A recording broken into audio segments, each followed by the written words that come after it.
My name is Lana Myers. I am 28 years old, and I have a twin sister named Karen who is 7 minutes younger than me. This is our story. Sometimes, life takes unexpected paths. In our case, it started when we were children. The invisible force of our parents' favoritism shaped our lives. Although we are twins, we are fraternal and look quite different. I resemble our father with single eyelids and narrow eyes. Karen has double eyelids like our mother, and her eyes are wide open. She boasts about being a model for a local photo studio when she was a baby. And indeed, she was cute. She was cute enough to make our parents dote on her excessively. My earliest memory is from when I was 5 years old, involving a birthday present. I was forced by our parents to give the cherished teddy bear I received from our grandmother to Karen. At that time, we had just started at a new kindergarten. Our parents insisted that we be placed in the same class and persuaded the principal. Having them in the same class will surely make both of them feel secure. My father's voice was in his usual work mode. As a sales manager, he was skilled at persuading people. Eventually, the principal gave in. Nobody could have imagined that this decision would significantly alter our fates. A few weeks after starting kindergarten, our 5th birthday arrived. Our grandmother gave each of us a teddy bear. Mine was brown and Karen's was white. Both were adorable, but Karen immediately spilled chocolate ice cream on hers. "Lana, Karen's teddy bear got dirty. Why don't you swap yours with hers?" My mother's voice was kind, but I sensed the hidden command in her words. "That's right, Lana. As the older sister, it's only natural for you to give up something for your younger sister." My father's voice carried its usual sternness. I hesitated. It was a precious gift from my grandmother, but Karen was crying loudly. I felt our parents' gazes accusing me. In the end, I let go of the teddy bear. Seeing Karen smile and our parents' relieved expressions, I felt something definitely change. Since then, an invisible boundary was drawn in our family. Karen became the cherished child and I became the enduring child. This role became more solidified as we grew older. In kindergarten, Karen quickly became popular. Her bright, sociable nature made her adept at making everyone laugh. Meanwhile, I was quiet and introverted. I loved drawing and art time was my favorite. One day, a drawing of mine won first place in a school competition. The teacher called my parents to share the good news. That day, I eagerly awaited my parents' reaction. "Lana, I heard you won first place in the drawing contest. That's wonderful." My mother's voice contained a mix of surprise and joy, but it didn't last long. "But Karen is upset. She wanted a prize too." My father looked at me sternly. "Lana, you are the older sister. You should think more about Karen. Don't do things that make her sad." I was dumbfounded. Was I not even allowed to be happy about my own achievements? From that day, I began to hide my talents and successes. I learned that staying unnoticed and remaining in Karen's shadow was the secret to keeping peace in the family. When we started elementary school, the differences became even more pronounced. Karen was elected class representative and served as the leader of the cheer squad at the sports festival. Our parents always proudly talked about Karen's achievements. Our Karen is trusted by everyone in her class. Even the teachers rely on her. My mother's voice always carried a boastful tone. Meanwhile, my grades were among the top of the class. But even showing my report card only elicited a lukewarm response from my parents. "Well, Lana is as usual," that was all. One day, our teacher called home. I had ranked first in the state in a national mock exam. My parents were momentarily pleased, but soon they began worrying about Karen. How did Karen do? Upon hearing the teacher's answer, my father's face clouded over. "Lana, you should help Karen more. She's your sister, after all." From that day on, I was told to oversee Karen's studies, but Karen showed no interest at all. "What's the use of studying? I'm going to be a celebrity in the future," she declared. Karen said that as she struck a pose in front of the mirror. Our parents watched her and smiled kindly. "Absolutely, Karen will definitely become a star." My mother's voice was filled with admiration and expectation. As we entered middle school, Karen began to seriously pursue a modeling career. She passed an audition for a local magazine and started to appear in it occasionally. Our parents were thrilled and distributed Karen's photos to all our relatives. I continued to excel academically and was highly regarded by my teachers, but at home, I remained in the background. Our parents' conversations always revolved around Karen. I was only mentioned when comparing me to Karen. "Lana is plain compared to Karen. But she's good at studying, so her future is secure." I heard such conversations over and over again. When we entered high school, the gap widened even more. Karen became a cheerleader and attracted attention throughout the school. I focused on my studies and even became the student council president. However, our parents' interest was solely directed towards Karen's cheerleading competitions. "Lana, aren't you going to watch Karen's game?" My mother's voice always had a hint of reproach. "I have to study." My response was always the same. The truth was, it was painful to watch Karen bask in the spotlight. Amidst this, I found my future dream. I wanted to become a financial analyst. I manipulated numbers and analyzed the value of companies. There, I found the fairness I was looking for. Numbers don't lie. I was drawn to a world where one is evaluated solely on their abilities. When I shared this dream with my parents, their reaction was unexpected. "That sounds like something Lana would be good at." My mother's voice had a rare affirmative tone. "You will probably do well." My father also unexpectedly offered words of recognition. In that moment, a small hope sprouted within me. Maybe my parents did recognize my worth after all. I thought that way. Eventually, the time to go to college came. I attended a prestigious university out of state on a scholarship. I planned to study financial expertise in the economics department. Meanwhile, Karen enrolled in a local university. She would study acting in the College of Arts. Karen will surely succeed as an actress. My parents' expectations were still squarely focused on Karen. When college life began, I felt freedom for the first time. Living away from home, I discovered the joy of making my own decisions about my life. Classes were enjoyable, I made new friends, and I started a part-time job. On the other hand, Karen's college life was not going smoothly. Right after enrolling, she began saying that the university was not a good fit for her. "Everyone is too serious here. It's boring for me," she complained. Karen began skipping classes, and within a year, she had dropped out of university. "I'll take some time at home to find the right path for myself," Karen said as she moved back in with our parents. While they were worried, they accepted Karen's decision. "We need to support Karen until her talents bloom," my mother said, comforting Karen. From then on, I gradually reduced my contact with home. Whenever I called, the conversation always revolved around Karen. They hardly asked about my studies or life. After graduating from university, I secured a job at the financial institution I had always wanted to work for. My starting salary wasn't very high, but I found joy in being able to support myself with my own efforts. The job was tough but fulfilling. Facing numbers and analyzing the realities of businesses provided the fairness I sought. Meanwhile, Karen was still doted on by her parents and lived as a NEET under the guise of helping with household chores. Her life was mostly sedentary, eating her favorite foods and lounging around, which led her to gain a significant amount of weight, losing the cuteness of her childhood. However, to our parents, who had become completely indulgent, her physique seemed irrelevant, regardless of the past, when they favored Karen for her cuter appearance over mine. One day, amidst these ongoing circumstances, I suddenly received a call from Karen. "Lana, I want you to give our parents a trip." I was puzzled by her sudden request. "What? Why all of a sudden?" "It's for their 30th wedding anniversary. I heard that the son of Mr. Lane next door gave his parents a trip." Mom seemed envious when she heard about it. I couldn't help but smile wryly as Karen explained, typical of our mother. "She probably doesn't want to be outdone by the Lanes. But we haven't done anything for them before, right? Not for their 10th or 20th anniversaries. That doesn't matter. It's never too late to start." Karen's voice carried her usual confidence. "So, what do you want me to do?" The answer was as expected. "I want you to put up the money. I'll handle all the reservations. Then it can be a gift from both of us." Karen doesn't work, so the allowance she gets from our parents is her only source of income, and she spends all of it. So she has no savings. For a moment, I thought about refusing, but the complex feelings I had for our parents swayed my heart. Indeed, they favored Karen over me, but still, they raised me. Perhaps I should do at least the minimum to honor them. "Okay, I'll set the budget, but I'll leave the rest to you." Karen happily hung up. Afterward, I got caught up in work and completely forgot about the trip for our parents. Then, 2 weeks later, suddenly, I received the news. Our parents had died in a traffic accident while on their trip. I never wanted such a farewell, and I regret contributing financially. Karen repeatedly blamed me for the tragedy. While listening to her cry and scream over the phone, I was oddly calm. It was as if my emotions had frozen. "Lana, what are we going to do?" Karen's voice was broken. "Stay calm.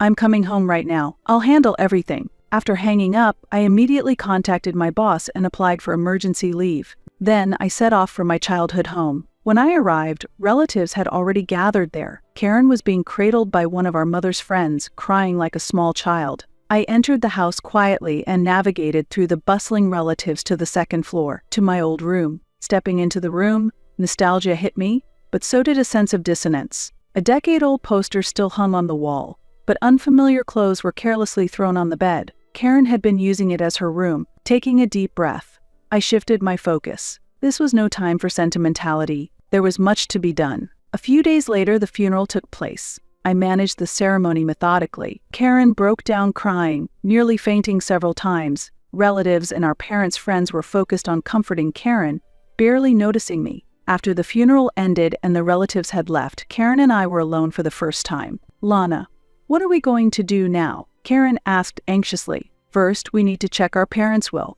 I replied calmly. "Then, there's the mortgage and insurance paperwork to handle. I'll take care of everything." "Stop being so cold." Karen suddenly screamed, "Mom and Dad are dead.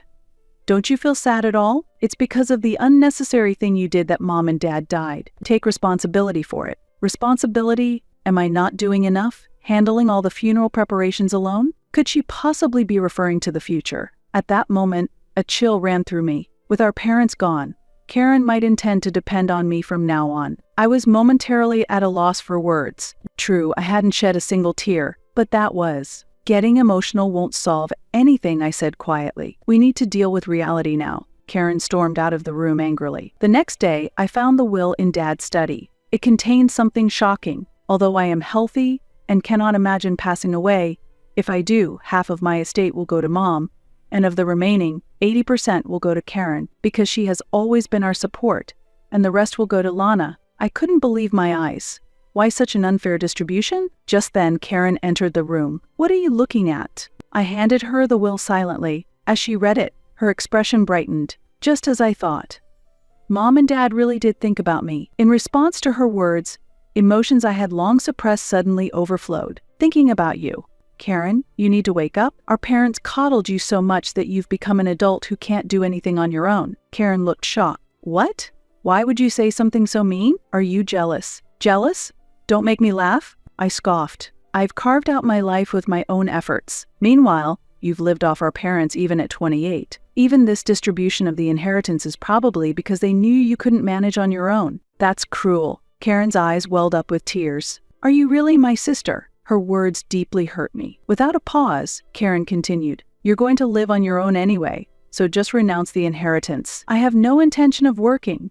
I need it for my living expenses. Now that Mom is gone, I should inherit everything. You have a job, so you don't need the inheritance, right? And by the way, it wasn't a gift from both of us. If you hadn't contributed money, I wouldn't have been able to book it, and Mom and Dad wouldn't have gone on that trip. I'm not giving you a single dollar." I was shaken, but I tried to remain composed. "We are related by blood, but we have nothing else in common. Do whatever you want with the inheritance. I'm going back to my own life. If I renounce the inheritance, I will never, under any circumstances, take care of you again. If you're okay with that, then I'll renounce it." Saying this, I left the room. The following weeks felt like a nightmare. Handling the inheritance process, sorting out the house, confirming our parents' debts. I had to do it all alone. As I was nearing the completion of these tasks, nearly 3 months had passed. Karen's call came as a surprise. "Did you know we're not getting any inheritance money, and there's no life insurance payout either?" Dad was driving under the influence, I explained succinctly. So what Karen seemed unable to grasp the significance. What she didn't understand was that our parents had driven to their vacation destination in their own car, and the police investigation revealed that our father had stopped at a distillery along the way. Despite tasting a significant amount of alcohol, he had continued to drive. Dad always thought that as long as his actions didn't get exposed, they weren't wrong. He indulged himself with the belief that everything was fine as long as he wasn't caught and no accidents occurred, a dangerous overconfidence.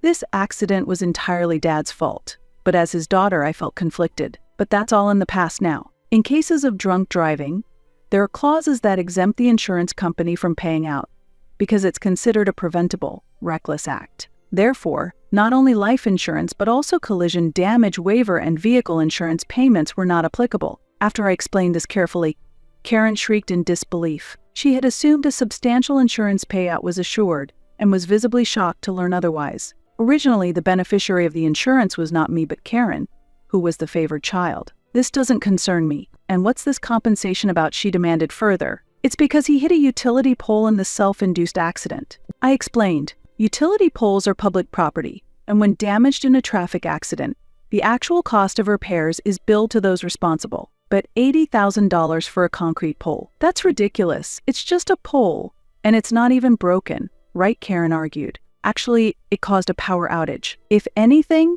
that's a low estimate, I explained. Not only had the pole been damaged, but the power lines were severed, causing a major hotel and several residences downstream to lose electricity. Upon hearing this, Karen became hysterical. That's a lie.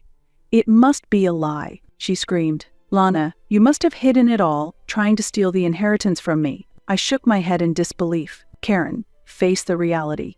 Our parents were drowning in debt. They kept borrowing more to support your extravagant lifestyle. Karen broke down crying. So what am I supposed to do now? At that moment, I made my decision. I could no longer take care of Karen. She was 28 and needed to carve out her own path. Karen, listen, I said calmly. We need to go our separate ways.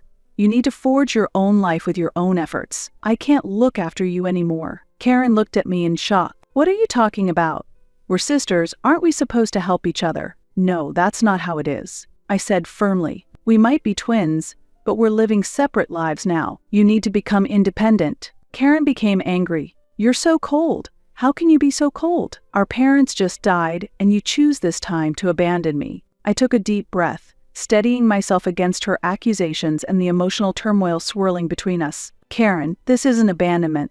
I'm treating you as an adult. You aren't a child anymore, are you? Despite her crying over the phone, I ended the call. Since that day, my relationship with Karen completely cooled off. She stayed at the family home, and I returned to my apartment. Occasionally, relatives would contact me, updating me on Karen's situation. With no savings left and no one else to rely on, she had reluctantly started to look for part-time jobs and modeling work. I focused on my career. My path as a financial analyst was successful, and I earned promotions. As I adapted to my new life, memories of my parents and my conflicts with Karen gradually faded. While searching for necessary documents one day, I found a bank book registered in my name. Alongside it was a letter from our grandmother. It seemed it was not my parents, but my grandmother who had left these for me. My grandmother had not been pleased with how our parents favored Karen, and she had admonished them multiple times. Because of this, she gradually became estranged from them and sadly passed away alone in a facility. The letter was already opened and stored with my parents' valuables, suggesting they had not intended to give it to me. However,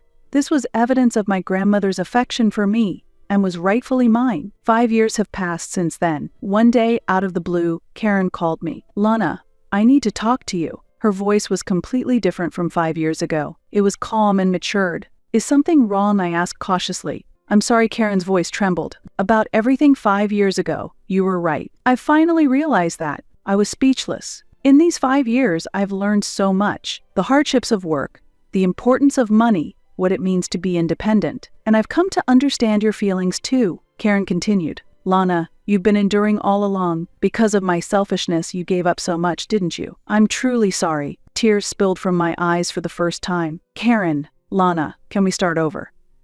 This time as real sisters. Something melted inside me at her words. Yes, we can, I smiled. Let's start over. After we hung up, I stared out the window. The sky was clear and blue, hinting at a new beginning. This was the start of a new story for Karen and me, and a new chapter in our own lives as well. After overcoming years of conflict, perhaps we had finally become true sisters. What the future held was uncertain, but I knew I would never feel alone again. And for the first time, I truly felt happy. Months after reconciling with Karen, I made a significant decision. I resigned from the financial institution where I had worked for many years and decided to work independently as a financial planner. My decision was greatly influenced by my reconciliation with Karen. Through our conversations, I found an opportunity to reflect on my own life. Indeed, my work as a financial analyst was fulfilling. However, what I really wanted was to assist individuals in achieving their dreams and goals. Lana, are you sure about this? Karen asked worriedly. You just got promoted. Then, I smiled. Yes, it's fine. I see this as an opportunity. I can use my experience to do what I really want to do. Karen thought for a moment, then smiled warmly. I see. That's very like you, Lana. But let me know if there's anything I can help with. Her words warmed my heart. The old Karen would have been too overwhelmed with her own issues to offer such consideration. The first year of being independent was tougher than I had imagined. I struggled to find clients and my income was unstable. Yet, facing each client individually and being able to support their lives brought me immense satisfaction. Then, an astonishing request came my way. "Lana, do financial planners also consult with celebrities?" Karen asked with interest one day. "Yes, of course. But I don't have such high-profile clients," I replied jokingly. Karen hesitated a bit before saying, "Actually, I have a friend who's a young actress. She's recently become popular, but she's struggling with managing her money." I was surprised. "Really? But isn't she with a major agency?" Karen shook her head. "No, she's independent. So she has to handle all the little details herself." Eventually I met with the actress, Audrey. She was indeed young and beautiful, but there was a weariness in her eyes. "I'm really sorry for this sudden consultation," Audrey said. "Not at all." I smiled. "I'm here to help if I can." Audrey's concerns were more serious than I had imagined. Though her income had increased due to her recent success, she had no knowledge about managing taxes or investing for the future. "I've only ever focused on acting," Audrey said shyly. "But I know I can't continue like this." Hearing this, I was reminded of the old Karen, chasing dreams without facing reality. "It's okay." I took Audrey's hand. "Let's work hard together." Over the next few months, I developed a financial plan for Audrey from scratch. From the basics of taxes to long-term asset management, I explained everything carefully. Audrey was a quick learner. "Lana, thank you so much." I didn't realize how much there was to learn. Her words filled me with great joy. I was making a tangible contribution to someone's life. This was exactly what I had been seeking. The work I did with Audrey began to attract attention, and gradually I started gaining more clients from the entertainment industry. My business developed in unexpected directions. One day, Karen burst into my office, visibly excited. "Lana, it's incredible. We've got an interview request from a TV station." I was so surprised that I stood up from my chair. "What do you mean?" Karen explained, breathless. "You're being called the alley of celebrities. They want to feature you as a financial planner who supports the financial independence of young entertainers." I was perplexed. "But I'm just doing my job. There's nothing special about that." Karen shook her head. "No, Lana, you are special. Not many can understand the complex income structures of celebrities and give advice while respecting their dreams." Her words made me think deeply. Indeed, the financial situations of celebrities are unique: unstable incomes, sudden large payments, complex taxes, and above all, the importance of pursuing dreams. Perhaps through my experiences and my relationship with Karen, I had come to deeply understand these. In the end, I decided to accept the TV interview. It wasn't just to promote my own work, but also as an opportunity to convey the importance of financial independence to young entertainers. On the day of the interview, I stood in front of the camera, nervous. "Ms. Myers, why did you decide to become a financial planner specializing in celebrities?" the interviewer asked. I paused to think before answering. "Actually, I have a twin sister. She once aspired to be in the entertainment industry too, but she lacked financial knowledge." I spoke candidly about my past with Karen, our relationship with our parents, and the process of reconciliation. While I omitted the finer details, I explained how these experiences connected to my current work. Pursuing dreams is wonderful. However, to sustain those dreams long-term, a solid financial foundation is necessary. I aim to support celebrities in achieving both, I explained. When the interview concluded, the staff applauded. The director approached me and said, "Thank you for such an inspiring story. It will surely resonate with many people." After the broadcast, the response was greater than anticipated. Not only did numerous young entertainers reach out for advice, but general viewers also shared how the interview helped them appreciate the importance of balancing dreams and reality. That evening, Karen came to my apartment. "Lana, I watched it," she said with sparkling eyes. "It was wonderful." I smiled, a bit embarrassed. "Thank you. But I could only tell that story because you were there with me." Karen nodded quietly. "Lana, sometimes I still think about it. If I had been more realistic back then, maybe I could have become a famous actress by now," she mused. I looked at her, surprised, but saw no regret in her expression. But Karen continued, "I am satisfied with my life now. That setback allowed me to truly confront who I am, find the job I have now, and more importantly, it made us true sisters." I hugged Karen spontaneously. "Karen." At that moment, I felt that we had truly reconciled. The wounds of the past might not be completely healed, but we had found closure and a new beginning together. But we could use that as nourishment to grow together. I was sure of it. Looking outside the window, the full moon was shining brightly. Its light seemed to bless our new life. What the future holds, I do not know, but I will never feel lonely again. Having a sister who understands and supports me is enough to make me feel content. And I whispered from the bottom of my heart, "Thank you, Karen. And thank you, Mom and Dad. My feelings towards our parents are still complex, not fully reconciled. But it was because of them that I am who I am today. For the first time, I felt I could truly accept that fact. Bathed in the moonlight, Karen and I sat quietly together. A new morning awaits us.